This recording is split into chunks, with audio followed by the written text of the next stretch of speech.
শয়তান আল্লাহকে চ্যালেঞ্জ দিয়েছিল, আল্লাহ আপনি তো জান্নাতে ঢোকাতে পারবেন না, এতগুলো জান্নাত কেন বানালেন? জাহান্নাম আরো বেশি হলে ভালো হতো।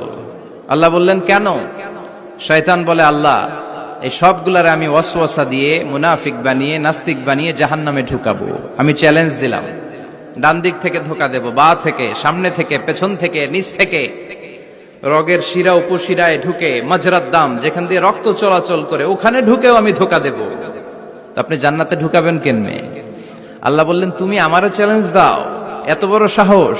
আমি তো সব রাজার বড় রাজা, মহারাজা। চিৎকার করে বলেন ঠিক কিনা? মহারাজার সাথে চ্যালেঞ্জ দেয়া যায় না। তুমি আমাকে চ্যালেঞ্জ দাও, ওকে ডান, আই টেক ইউর চ্যালেঞ্জ। আমিও তোমার চ্যালেঞ্জ নিলাম। তুমি আজীবন ধোকা দিবা, আজীবন তুমি গোমরা করবা, বেনামাজি বানাবা, জালিম বানাবা। কিন্তু আমার বান্দা কোন তাফসীরুল কোরআনের মাহফিলে এসে, কোন এক ওয়াক্তের নামাজে মসজিদে ঢুকে, অথবা মাঝরাতে ঘুম ভেঙে গেলে তাহাজ্জুদের জায়নামাজে চোখের পানি ছেড়ে যখন ক্ষমা চাইবে, আমি সব গুনাহ মাফ করে দেব, তুই কি করবি? চিৎকার করে পড়েন আল্লাহু আকবার। এজন্য ভুল নাই এমন কোন মানুষ নাই, ভুল হয়নি শুধু নবীদের, এজন্য তারা মাসুম। আহলুস সুন্নাহ ওয়াল জামাআর ইতিকাদ হচ্ছে নবীদের কোনো ভুল নাই, ঠিক কিনা?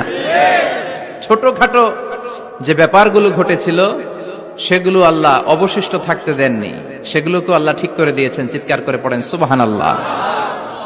মানুষ ভুলের ঊর্ধ্বে নয়। কুল্লুকুম খাত্তা, তোমরা সবাই ভুল করো।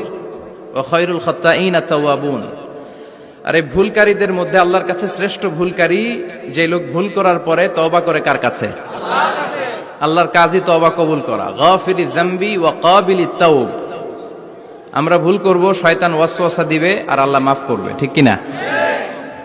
কি আল্লাহ আমরা পাইছি, উনি মাফ করার জন্য বসে থাকে 24/7। সপ্তাহের 7 দিন, মাসের 30 দিন, দিনের 24 ঘন্টা তিনি বসে থাকেন, কখন আমার বান্দা চোখের পানি ছেড়ে আমার কাছে ক্ষমা চায় আর আমি আল্লাহ ক্ষমা করে দেব।